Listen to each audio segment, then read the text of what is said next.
안녕하세요. 부르기TV 부르기입니다. 사회초년생 대출 이렇게 받으면 안 됩니다.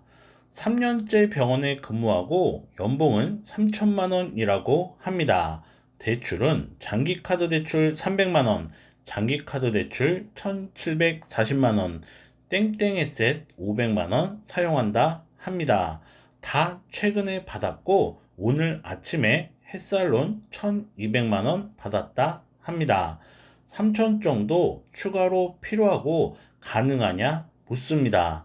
자금 용도는 투자 자금이라고 합니다. 3년차 직장인이고 연봉이 3천만 원입니다. 이 정도 조건이면 은행 대출이 가능합니다. 은행 대출은 신용에 미치는 부정적 영향이 적고 금리도 저렴합니다.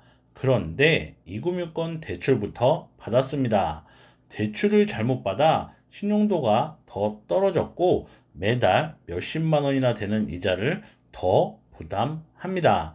그런데 원하는 만큼의 자금도 확보하지 못했습니다. 연봉 대비 부채가 많은 건 아닙니다. 햇살론까지 합쳐 3,740만 원 사용합니다. 연봉 대비 약 120% 정도 됩니다. 보통 2금융권까지 활용할 경우 연봉 대비 200%까지는 받을 수 있습니다. 그런데 더 이상 대출이 안 됩니다. 모든 대출을 최근에 받았고 최근 대출이 많으면 대출이 잘 되지 않습니다. 거기다 모두 2금융권 대출입니다. 은행부터 받았다면 6천 이상은 확보 가능했고 대출 건수도 두세 건 정도면 되었을 텐데 하는 아쉬움이 남습니다. 대출은 어플을 통해 알아봤고 대출 받았다 합니다.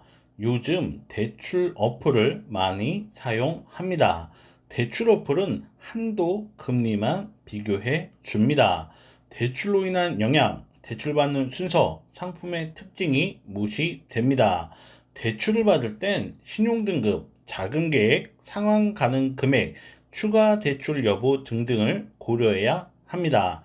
이분처럼 한도 금리만 보고 선택할 경우 남들보다 더 많은 이자를 내고 필요한 자금을 확보하지 못할 수 있습니다. 소액이 필요하고 짧게 사용할 계획입니다. 그럼 어떻게 해도 괜찮습니다. 대출받아 떨어진 등급은 대출을 갚으면 회복됩니다. 하지만 이분처럼 큰 돈이 필요하거나 신용대출을 이용하는 상황에서 추가로 전세자금, 담보대출, 신용대출 등을 받아야 한다면 대출로 인한 영향, 대출 이용 순서, 상품의 특징을 알고 이용해야 합니다. 그래야 남들보다 더 많은 한도, 저렴한 금리로 대출을 이용할 수 있습니다. 그럼 대출은 어떻게 이용해야 할까요? 대출이 신용에 미치는 영향, 상환 금액, 차후 자금 계획 등을 생각해서 이용해야 합니다. 시간이 될 때 미리미리 관심을 갖고 알아두는 것이 필요하고요. 제 영상을 보는 것도 도움이 될 것 같습니다.